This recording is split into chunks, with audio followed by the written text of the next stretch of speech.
Advocate Sankutty Das ഉന്നയിച്ച ആരോപണങ്ങൾ അങ്ങ് കേട്ടതാണ്. ഇപ്പോൾ പല പല കാരണങ്ങളുണ്ട്. വിദേശ നാണ്യം വിനിമയം എന്ന് പറയുന്നത് നമ്മുടെയൊക്കെ ഏതൊരു സാധാരണക്കാരൻ്റെയും ജീവിതത്തിൽ അതിൻ്റെ ലാഭം നമ്മുടെയും ജീവിതത്തിലേക്ക് എത്തും. അത് വില കയറ്റത്തിൽ ഉൾപ്പെടെ ആശ്വാസമാകും. അതിലൊന്നും ഒരു സംശയവുമില്ല. രാജ്യം സ്വാഭാവികമായും എനർജി എന്നത് ഊർജം കൈകാര്യം ചെയ്യുന്ന കാര്യത്തിൽ നമുക്ക് ചില മുൻകൂട്ടി കാണലുകൾ വേണം. അങ്ങനെ ഒന്നായിട്ട് നമുക്കിതിനെ കാണാം. പക്ഷേ പ്രധാനപ്പെട്ട ഒരു സംശയം ഉയരുന്നത് ഇപ്പോൾ ഇന്ധന പ്രതിസന്ധി ഇതിനെ കൈകാര്യം ചെയ്യാൻ, അല്ലെങ്കിൽ നമുക്ക് ഗണ്യമായി തന്നെ വിദേശ രാജ്യങ്ങളെ, റഷ്യ ഉൾപ്പെടെയുള്ള രാജ്യങ്ങളെ ഇന്ധനത്തിനായി ആശ്രയിക്കേണ്ടി വരുന്നു. ഈ ഡിപ്പെൻഡൻസ് ഇതെല്ലാം മാറ്റാൻ ഒരൊറ്റ ഓപ്ഷൻ എഥനോളാണോ, അതോ മറ്റ് ഓപ്ഷനുകളെ കുറിച്ച് നമ്മൾ ആലോചിച്ചിരുന്നോ? പ്രത്യേകിച്ച് EV വെഹിക്കിൾസിലേക്ക് കൂടുതൽ മാറുക, അല്ലെങ്കിൽ പൊതുഗതാഗതം പ്രോത്സാഹിപ്പിക്കുക. അപ്പം നമ്മൾ കണ്ടിട്ടുള്ളത് വികസിത രാജ്യങ്ങളൊക്കെ ഈ പബ്ലിക് ട്രാൻസ്പോർട്ടിനെ കൂടുതൽ പ്രോത്സാഹിപ്പിച്ചുകൊണ്ടാണ് പലപ്പോഴും ഇത്തരം നയങ്ങളിലൊക്കെ മാറ്റം വരുത്തുന്നത്. പക്ഷെ നമ്മൾ ഒറ്റയടിക്ക് തീരുമാനിച്ചത് വളരെ പെട്ടെന്ന് തന്നെ ഈ ഫുഡ് ഗ്രെയിൻസ് ആയി ഉപയോഗിക്കുന്ന വസ്തുക്കളിൽ നിന്ന് ഇന്ധനം ഉണ്ടാക്കാം എന്നൊരു ഓപ്ഷനിലേക്കാണ് പോയത്. അഡ്വക്കേറ്റ് ശങ്കു നിരത്തിയത് അതിന്റെ ഗുണങ്ങളാണ്. അങ്ങ് എങ്ങനെ അതിനെ പ്രതിരോധിക്കും? അല്ല, യഥാർത്ഥത്തിൽ അദ്ദേഹം രാഷ്ട്രീയം പറഞ്ഞതൊക്കെ അവിടെ ഇരിക്കട്ടെ. എന്നെ സംബന്ധിച്ചിടത്തോളം എനിക്ക് രാഷ്ട്രീയമായ നിലപാടുണ്ട്. പക്ഷെ ആ രാഷ്ട്രീയമായ നിലപാട് ഇത് വെച്ചിട്ടല്ല. വ്യക്തമായും ഏത് ഗവൺമെൻറ് ആയാലും ഗവൺമെൻറ് ചെയ്താൽ ശരിയാണെങ്കിൽ ശരി, തെറ്റാണെങ്കിൽ തെറ്റ്, എൻ്റെ അഭിപ്രായം പറയാനുള്ള സ്വാതന്ത്ര്യം എനിക്കുണ്ട്. അദ്ദേഹം രാഷ്ട്രീയം വെച്ച് തള്ളിക്കളയേണ്ട, അത് അദ്ദേഹത്തിന് ചെയ്യാം. എനിക്കത് പറയേണ്ട കാര്യമില്ല. എൻ്റെ പ്രധാന പ്രശ്നം ഇപ്പോൾ നേരത്തെ പറഞ്ഞു, ഇപ്പോൾ നമ്മുടെ കാർബൺ എമിഷനാണ് നമ്മുടെ വിഷയമെങ്കിൽ കാർബൺ എമിഷൻ കുറയ്ക്കാൻ നേരത്തെ പറഞ്ഞ നിരവധി മാർഗ്ഗങ്ങളുണ്ട്. EV വെഹിക്കിൾ ഇപ്പോൾ അതിനെ പ്രോത്സാഹിപ്പിക്കുന്നുണ്ട് സർക്കാർ. ഞാൻ അതിനെ അംഗീകരിക്കുന്ന ആളാണ് ഒരു പരിധി വരെ. EV വെഹിക്കിളിന് അതിൻ്റേതായ ഗുണങ്ങളുണ്ട്, ചില പ്രശ്നങ്ങളുണ്ട്, ഇല്ല എന്ന് പറയുന്നില്ല. വൈദ്യുതി ഉൽപ്പാദനവുമായി ബന്ധപ്പെട്ട് ചില പ്രശ്നങ്ങളൊക്കെ ഉണ്ട്. എങ്കിൽ പോലും EV വെഹിക്കിൾ സ്വകാര്യമാണ്. പബ്ലിക് ട്രാൻസ്പോർട്ടിന് കൊടുക്കുന്ന പ്രാധാന്യം അത് വളരെ വളരെ വളരെ പ്രധാനമാണ്. പബ്ലിക് ട്രാൻസ്പോർട്ടിന് ഒരു പ്രാധാന്യവും ഈ കേന്ദ്ര സർക്കാർ ചെയ്യുന്നില്ല. കേന്ദ്ര സർക്കാർ എന്നല്ല, ഒരു സർക്കാരും ചെയ്യുന്നില്ല. പബ്ലിക് ട്രാൻസ്പോർട്ടിനെ തകർക്കുകയാണ് നമ്മൾ ചെയ്യണം, തകർക്കുകയാണ്. കാരണം എല്ലാ സ്ഥലത്തും, ഞാനത് ഓരോന്നായിട്ടല്ല, നിരവധി ഉദാഹരണങ്ങൾ അതിലുണ്ട്. മൂന്നാമത്തെ കാര്യം, ഇപ്പോൾ കാർബൺ എമിഷൻ ഇവിടെ കുറയുന്നു എന്ന് പറയുമ്പോൾ വേറൊരു കാര്യം കൂടി ആലോചിക്കേണ്ടത്.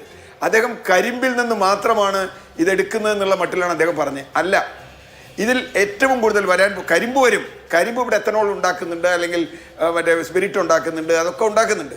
ആ സാധനം ഇവിടെ ഉപയോഗിക്കുന്നുമുണ്ട്. അപ്പം ഇതിനായി കൂടുതൽ ഇപ്പോൾ ഉൽപ്പാദിപ്പിക്കുന്നതിനേക്കാൾ വളരെ കൂടുതൽ ഇത് ഉൽപ്പാദിപ്പിക്കേണ്ടി വരും.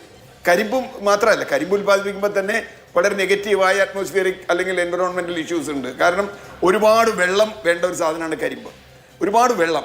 ഇനി രണ്ടാമത്, ധാന്യങ്ങളിൽ നിന്ന് ഇത് ഉണ്ടാക്കുമ്പോൾ ധാന്യങ്ങളിൽ നിന്ന് ഇത് ഉണ്ടാക്കുന്നതിന് വേണ്ടി വരുന്ന ധാന്യം, ആ ധാന്യം വലിയ തോതിൽ കോർപ്പറേറ്റ് ലെവലിൽ ഉണ്ടാക്കേണ്ടി വരും. കാരണം ഇന്നുള്ള കർഷകന് വില കിട്ടുക എന്നുള്ളത് മാത്രമല്ല പ്രശ്നം.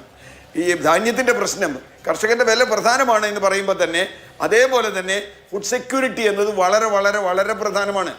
നമ്മുടെ ജനസംഖ്യ വളരെ വേഗം വർദ്ധിച്ചുകൊണ്ടിരിക്കുന്നു. ഞാൻ നേരത്തെ പറഞ്ഞു കാലാവസ്ഥാ മാറ്റം, അത് അദ്ദേഹം നിഷേധിക്കുകയാണെങ്കിൽ എനിക്കും വരുന്നില്ല. അദ്ദേഹത്തിൻ്റെ പ്രധാനമന്ത്രി ഒരിക്കൽ പറഞ്ഞു അത് പ്രായമാകുമ്പോൾ മാറണതാണ്. എനിക്കങ്ങനെ തോന്നിയിട്ടില്ല. കാലാവസ്ഥാ മാറ്റം ഈ രാജ്യത്തൊരു സത്യമാണ്, ലോകത്തൊരു സത്യമാണ്. എന്നെ സംബന്ധിച്ചിടത്തോളം അത് മഴയിൽ, മറ്റേ ജൈവ വൈവിധ്യത്തിലൊക്കെ വലിയ മാറ്റമുണ്ടാക്കും. അതുകൊണ്ട് ഇനി ഇതിനു വേണ്ടി കൂടുതൽ വ്യാവസായിക കൃഷി ചെയ്യുമ്പോൾ അതുണ്ടാക്കുന്ന കാർബണോ അല്ലെങ്കിൽ മീഥൈനോ ഉണ്ട്. അപ്പൊ ഇതിനു വേണ്ടി വളം മറ്റു കാര്യങ്ങൾ ഉപയോഗിക്കുമ്പോൾ ആ മീഥൈൻ കൂടി നിന്ന് കുറച്ചാൽ ഒരു പക്ഷേ കൂടുതൽ ലാഭം ഉണ്ടാക്കണമെങ്കിൽ കൂടുതൽ രാസവളങ്ങൾ വേണം. അപ്പൊ കൂടുതൽ നൈട്രസ് ഓക്സൈഡ് ആണ് അപ്പൊ കൂടുതലായി പുറത്തേക്ക് വരാൻ പോകുന്നത്. തീർച്ചയായും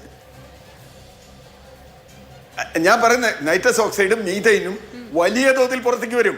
നമ്മൾ ഇവിടെ കാർബൺ കുറയ്ക്കുമ്പോൾ അവിടെ നൈട്രസ് ഓക്സൈഡും മീഥൈനും പുറത്തേക്ക് വരും. നമ്മൾ ഇതിനൊരു ബാലൻസ് വേണം. ഇതിപ്പോൾ ഒരു ഗവൺമെന്റിന്റെ പ്രശ്നമല്ല, ഒരു ബാലൻസ് ആണ് ഇതിൽ വേണ്ടത്. ആ ബാലൻസ് എങ്ങനെ കൊണ്ടുവരാൻ പറ്റും എന്നൊരു ചോദ്യമുണ്ട്. രണ്ടാമത്തെ വിഷയം, നമ്മൾ സെൽഫ് റിലയൻ്റ് ആവണം. പക്ഷെ ആദ്യം സെൽഫ് റിലയൻ്റ് ആവേണ്ടത് ഭക്ഷണത്തിലാണ് എന്ന് ഞാൻ കരുതുന്നു. ഇപ്പോൾ സോവിയറ്റ് യൂണിയൻ പോലൊരു രാജ്യം തകർന്നു പോയതിൻ്റെ കാരണം നമുക്കിന്നറിയാം. ഭക്ഷണം വേണ്ടപ്പെട്ട സമയത്ത് കിട്ടാതില്ല.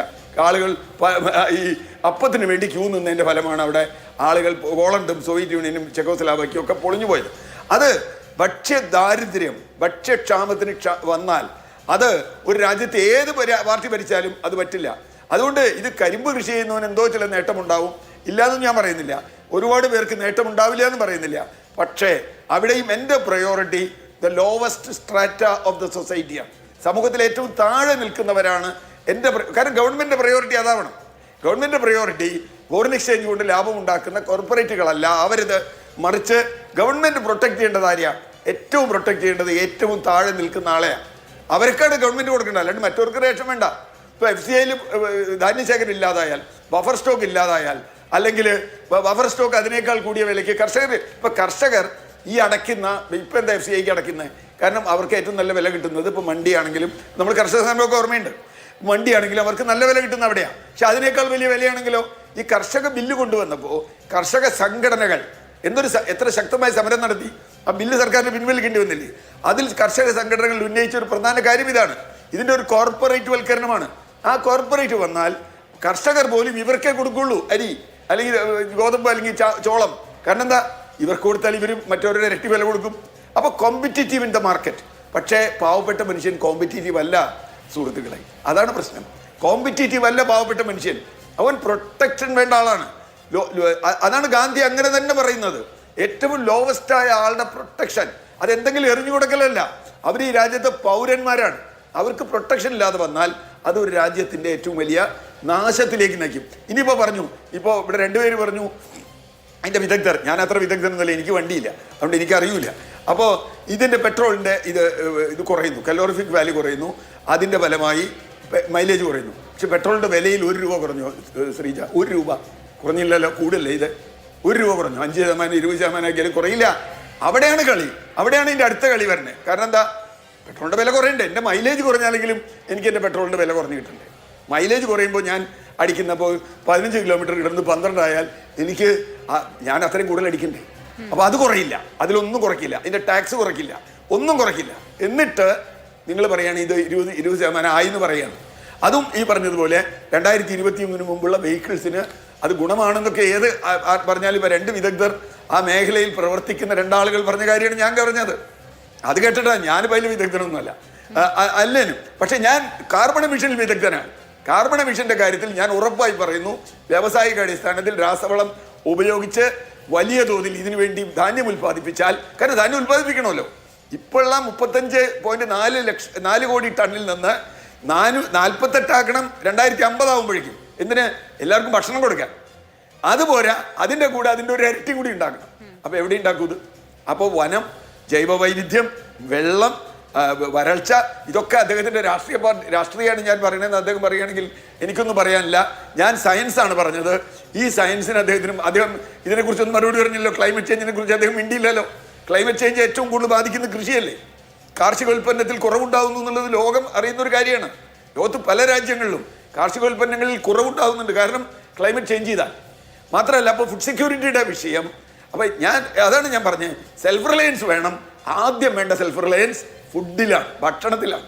പട്ടിണി മാറില്ല. മറ്റതൊക്കെ നമുക്ക് ഉണ്ടാവാം, വിദേശ നാണ്യം. നമ്മൾ വിദേശ നാണ്യം കൊടുത്ത് ധാന്യം ഇറക്കുമതി ചെയ്യേണ്ടി വരും.